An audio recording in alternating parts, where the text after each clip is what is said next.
Welcome to the Action Network studio in New York City. I'm Maria Marino, and this is Green Dot Daily. We come to you live every weekday at 3 Eastern on the Action Network YouTube channel and the Action app. Coming up on the show, we'll get you some MLB player props with Sean Koerner. We'll also break down how Charlie DiSturco managed to turn $25 into a nice chunk of change on a same-game parlay. But we start in the NBA. As Nikola Jokic dazzled in a Game 1 win over the Lakers. Per Evan Abrams, a stat line of at least 31 points, 19 boards, and 12 assists had only been done once in playoff history by Oscar Robertson in 1963, and Jokic did that in 3 quarters Tuesday. But we got a bad beat alert with 6:11 left in the fourth quarter and a 121-107 lead. The Nuggets had an 87% chance to cover the spread, according to the Action app. The Lakers ended on a 19-11 run, losing by just 6 and covering as 7-point underdogs. Now looking ahead to Thursday night, the Nuggets are 5.5 point favorites and sit at minus 250 to win the Western Conference Finals. The total for Game 2 is set at 227. As we bring in our analyst, Chris Raybon. So as well as Jokic played and the Nuggets as a whole, the Lakers were still in this game. They end up covering. Should we expect them to keep things close again in Game 2? The Nuggets are in a good spot here because this Laker team on the road in the Mile High, I just have some concerns about them. If you look at them this postseason, they're 0-4 straight up and 0-4 against the spread when they've had fewer than 3 days rest. And so all of their wins, all of their covers have come on the road when there's been a long break in between, including, that game the other night. And then Denver, they've been the best team at home in the league this year, 30-17 against the spread at home, 5-2 this postseason. And there's a crazy trend when we look at teams that are top 2 seeds, home favorites in a Game 2, when they failed to cover in Game 1, like the Denver Nuggets. They're 46-29-2, 61% against the spread since 2005, but 14-0 against the spread in their last 14, dating back to May of 2018. So quite a streak. We'll see if Denver can make it 15 in a row.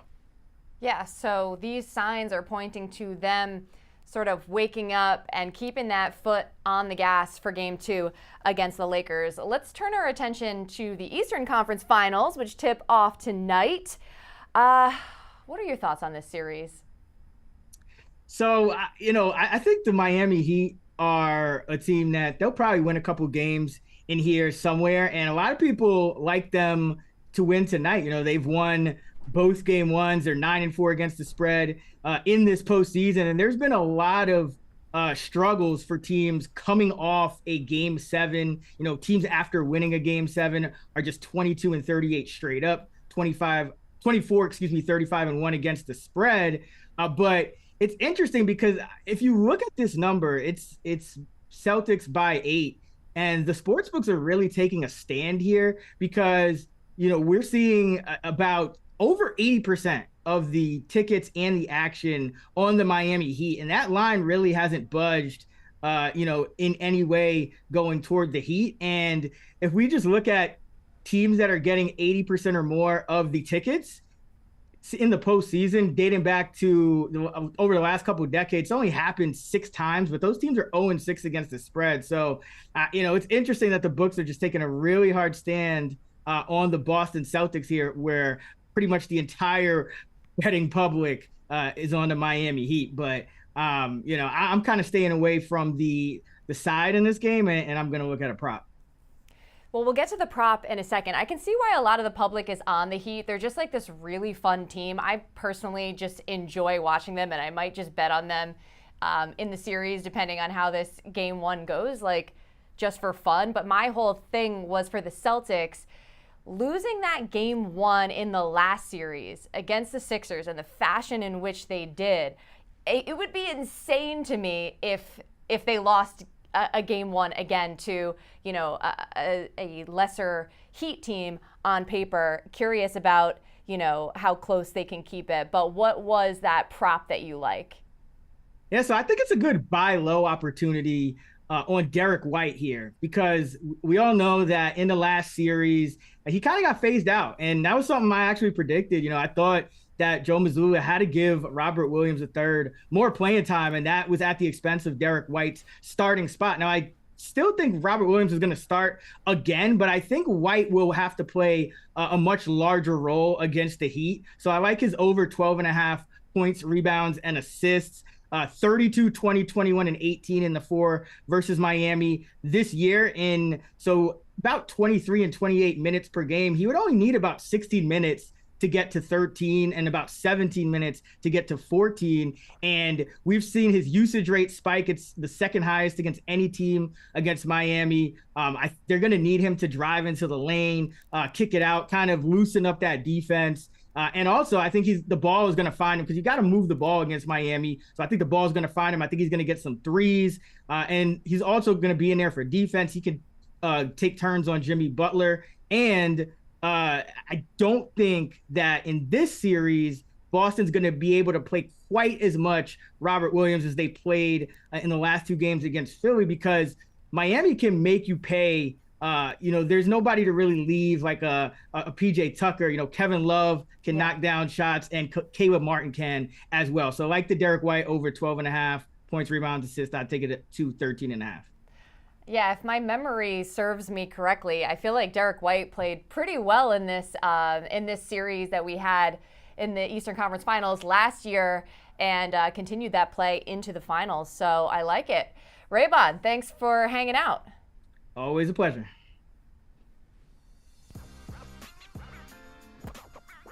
To MLB and some notable games on the Wednesday slate. Garrett Cole and the Yankees taking on the Blue Jays in what has been a heated series so far. Red Sox are looking for a series win against the Mariners. Mets, in desperate need of a victory, are home favorites to the 32-11 Rays. And one of the favorites for the NL Cy Young, Spencer Strider, goes up against Nathan Eovaldi, who has been a pleasant surprise for the NL West leading Rangers. So with that, we bring in our Director of Predictive Analytics, Sean Koerner. You have some props for us, as you tend to do. So what are you looking at first for today?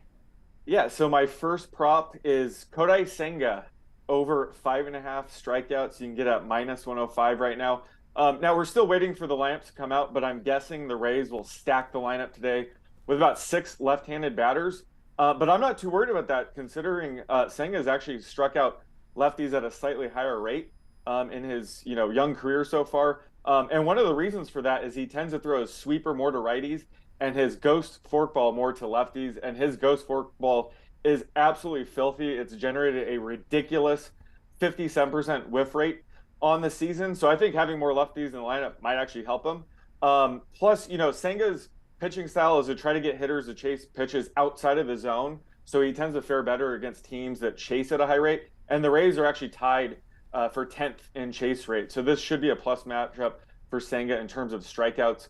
Another sneaky reason why I love this prop is he's likely going to have Francisco Alvarez behind the dish tonight. And Alvarez, he's only 21 years old, but he's already elite at framing pitches. So I think that's going to help a pitcher like Senga that tends to live on the edges. And Senga's last start was actually the first time he threw to Alvarez, and he racked up 7 strikeouts. So a lot of reasons to love the over here, and I'm projecting this closer to 160. Yeah, I like the term you use, sneaky, because like on the surface, it might not look as viable, but when you really dig a little deeper, makes a lot of sense. Not that I'm surprised. What else do you got? Yeah, so I got a home run prop. I love these. I got Andres Jimenez to hit a home run tonight at plus 925. Now, Jimenez, he isn't really a home run hitter per se, but this is just a great spot to buy in on him at such a high price. He'll be facing Mike Clevinger, who is an extreme fly ball pitcher. He's allowed a 53% fly ball rate on the season, which is 4th highest among starting pitchers this season. And when Jimenez does hit for power, it's usually on fastballs high and inside. That's typically where Clevinger tends to miss. So I think this is a great spot. And he's probably going to get to face Clevinger at least 3 times a night. Plus, guaranteed rate field is one of the best hitters parks in the leagues, especially against left-handed hitters. So I'm projecting this closer to plus 550. So I love the value we're getting on this one. Yeah, a ton of value. And as always, you can track Sean's picks, follow them in the Action app. And I understand you actually have a little basketball play for us, which, I'm anxious to hear about. Yeah, so I love taking these assist props. So I'm going with Gabe Vincent under 3.5 assists tonight at plus 105. He's actually cleared this in 8 straight games. However, if you zoom out, he stayed under this 83% of the time in the previous 54 games. So this isn't really a market he typically goes over in. The main reason his assist rate spiked last series was mainly due to luck. His pass rate was slightly lower. His potential assist rate was fairly the same as the regular season, but his teammates cashed in on 74% of his potential assists. His season average was 50%. So he's going to likely regress there going forward. Plus, the Celtics allowed the second lowest assist rate per 100 possessions on the season. So, he's due for some regression in this market. I'm projecting this closer to 3 assists and a fair price, closer to minus 150. So I just love the fact that we're getting plus odds here. A little due theory, perhaps, in effect for Gabe Vincent. And I feel like we're on our way to maybe building a same game parlay, which we're going to talk about more later in the show. And by the way, I just have to add that if you want to hear Sean Koerner talk more hoops, particularly WNBA, you're going to want to check out the Buckets podcast, which we will be recording very shortly, and check those out throughout the season as well. Sean, thanks for joining us. Thanks for having me. Miami will not give up. They will not give in. The lob for Jimmy. Makes the catch. Put it up and in. He put it up and in with a half second left. Another 3. Got it again. Jimmy Butler is amazing. Warren trying to dunk it, and Jimmy Butler meets him right at the top. The Miami Heat have done it yet again. They are headed back to the Eastern Conference Finals. I'm one of the best basketball players in the world. Hayes pulls up. Oh, it's over. Kiss him goodbye. Tatum fires away. Pumps it in. 51 for Jason Tatum in Game 7. As the Boston Celtics will advance once again to the Eastern Conference Finals. Banner number 18 still very much in play. A rematch of last year's Eastern Conference Finals. So excited for this, which is why we have bonus basketball content for you. And we welcome back the better known as Prop Bomb to the show. You have hit on 16 straight under props in the NBA playoffs. So what do you like tonight? Yeah, I'm ready to get it rolling. Going for number 17. I'm going to be going with Jason Tatum on the Boston Celtics under 29.5 points. It's kind of crazy considering he scored 51 points in Game 7 versus the 76ers, but this is an entirely new series for him.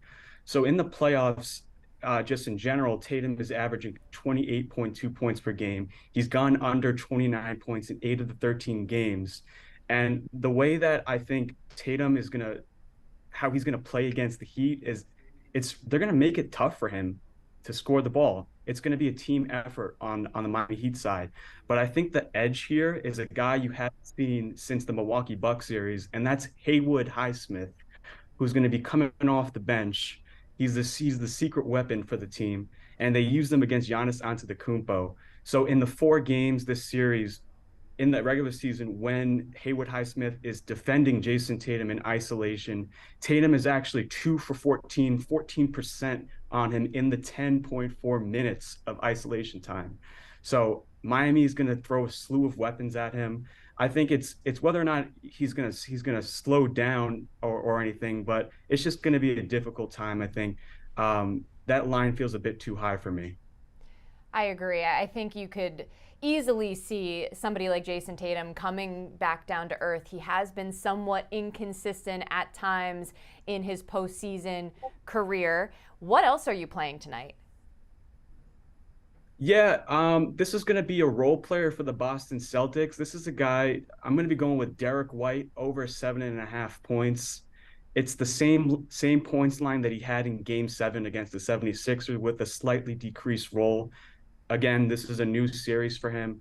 I think he's not going to start, which is already confirmed. Robert Williams is starting, but he's going to eventually, as the series goes on, the coach is going to realize they need him on the court for the small ball.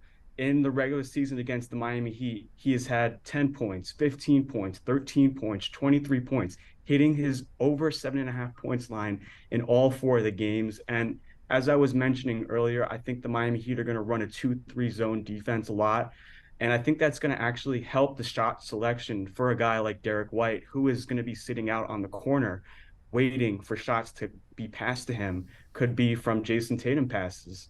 So I think this line is a bit too low for him. I think as the series goes on, you're going to see his points line is going to be at 9.5. So I'm going to hop on it while it's low.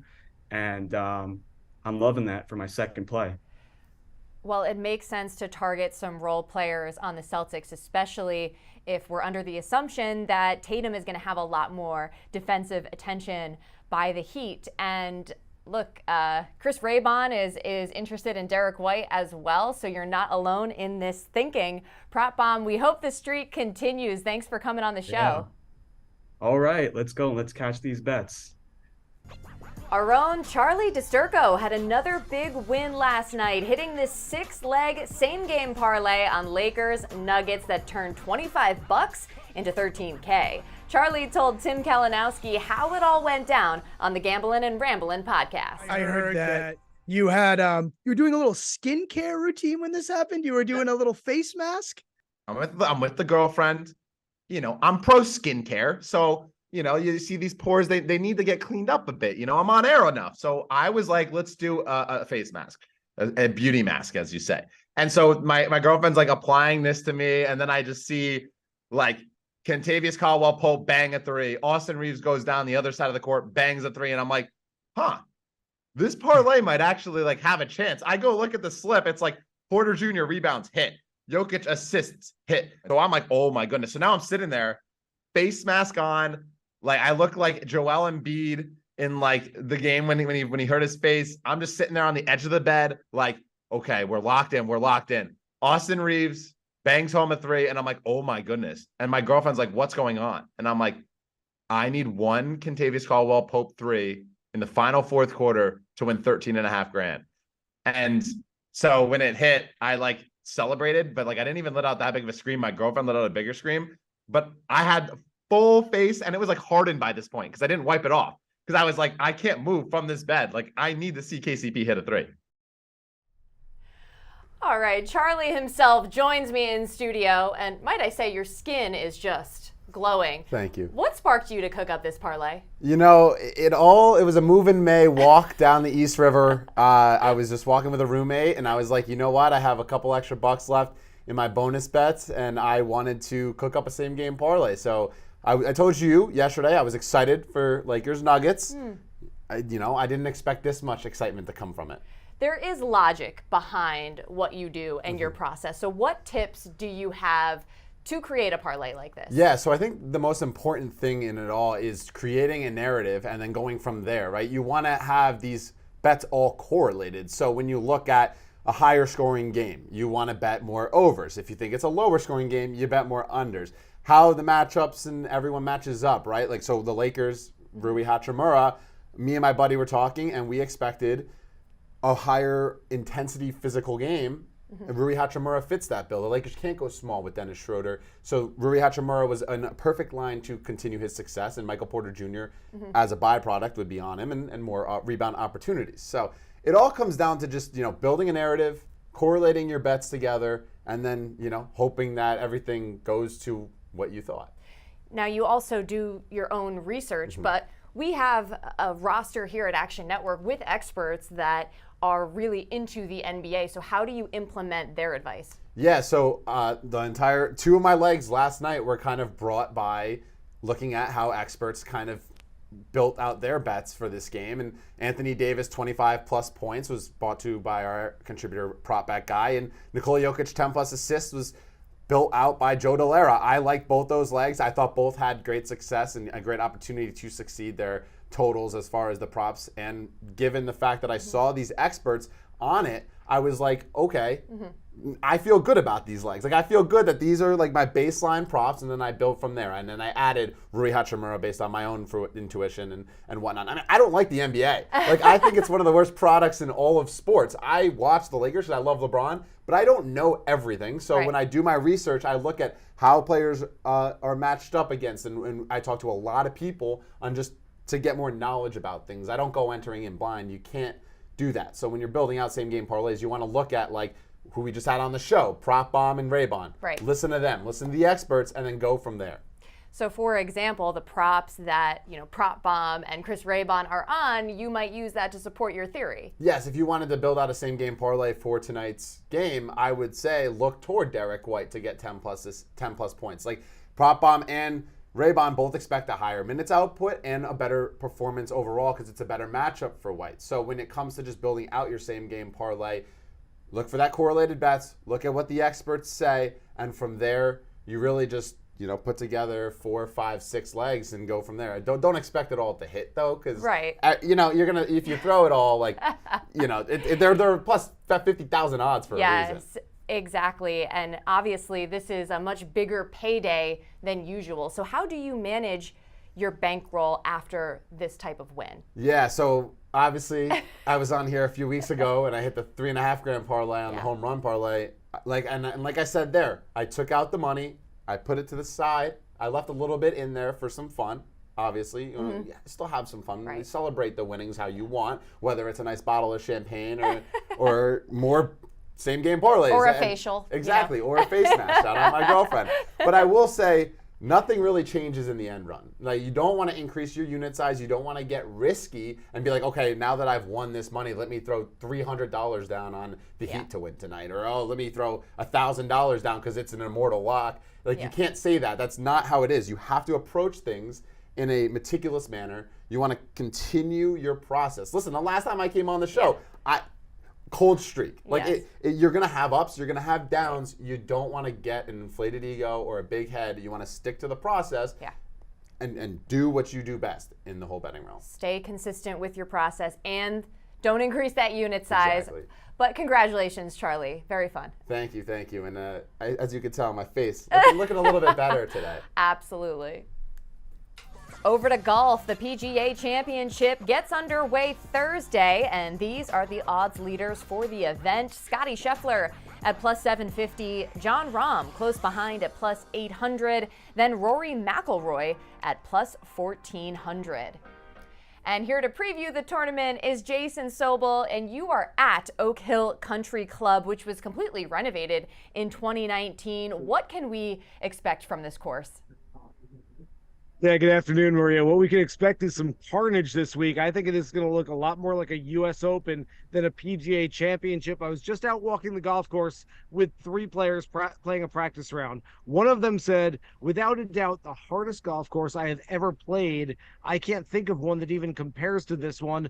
And then all 3 players, one of them had asked me for some scoring props. Not that they're betting them. They just want to know what the scoring props are like. And I told them, I was looking on my phone. I said, I found one here. It's over under 21.5 players finishing the round under par. And they said, we don't think there's going to be 21.5 rounds under par all week. Forget about 21.5 players under par with the weekend. So they are thinking this is going to play very, very difficult throughout the entire week, especially if it stays this cold. I've got a golf shirt, then a hoodie, and then a puffy jacket. I mean, this is freezing out here.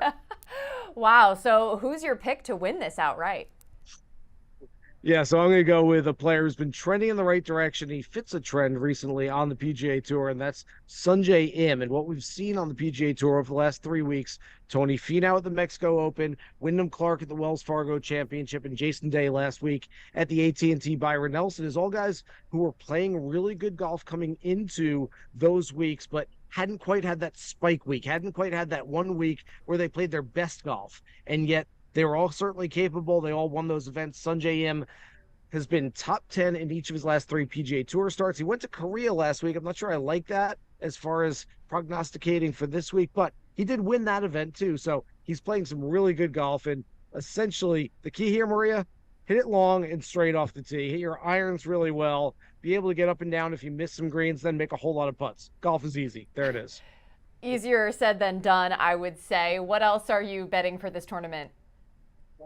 Yeah, I've got a top 10 this week on a few different players. I like Ricky Fowler. I like Jason Day. I like Cameron Young, who grew up on courses, played just very similar to Oak Hill. But one guy I'm targeting is Max Homa, and that might be a little bit of a surprise because in 14 career major championship starts, Max Homa has never finished inside the top 10. In fact, he has only one finish better than 40th. That was at last year's PGA Championship when he finished in 13th place. But I spoke with Max yesterday. He is very confident about this week, and this golf course seems to suit him really well. It's going to be a weird comparison here, but it feels a bit to me like TPC Potomac at Avenel Farms, which held the Wells Fargo Championship last year.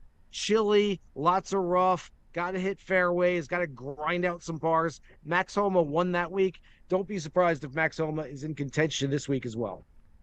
Well, I hope temperatures warm up for you a little bit up there in upstate New York. Jason Sobel, thanks for stopping by. Thanks, Maria. For much more insight on the PGA Championship, be sure to tune in to the Gimme today at 5:30 Eastern. That's on Action Network's YouTube and Twitter pages. And remember, any picks we give out here on the show, like the ones you just heard from Jason, you can easily reference by following Green Dot Daily in the Action app. We keep track so you don't have to. Green Dot Daily is presented by BetMGM. Use bonus code ACTION when signing up to get up to $1,000 paid back in bonus bets. If you don't win your first bet, terms and conditions apply. Gambling problem? Call 1-800-GAMBLER. That's all for this episode of Green Dot Daily. I'm Maria Marino. Thanks so much for watching, and I'll see you back here Thursday at 3 Eastern on the Action Network YouTube channel and the Action app.